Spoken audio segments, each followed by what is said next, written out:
బక్కోడైన గెట్టడు అంటూ పల్లవి ప్రశాంత్ని చూస్తే ఎవరైనా తెలుసుకోవాల్సింది. క్యాప్టెన్సీ టాస్క్లో ప్రతి ఒక్క హౌస్మేట్తో ఫైట్ చేసి ఆఖరికి మొదటి క్యాప్టెన్సీ కంటెండర్గా అయ్యాడు.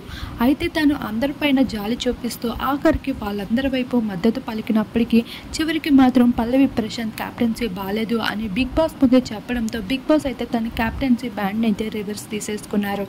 ఇక తిరిగి హౌస్మేట్స్ పల్లవి ప్రశాంత్కి తిరిగి నీతులు చెప్తూ కనిపించారు.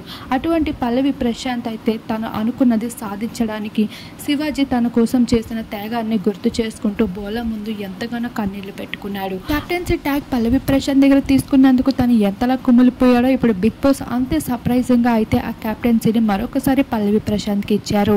నువ్వు వేరొకరి కోసం ఆలోచించడం కాదు, నీ క్యాప్టెన్సీ రెస్పాన్సిబిలిటీస్ నువ్వు తీసుకోవాలని ఇలా చేశాను అంటూ తిరిగి తన కోసం తన క్యాప్టెన్సీ బ్యాండ్ అయితే రివర్స్ ఇవ్వడం జరిగింది.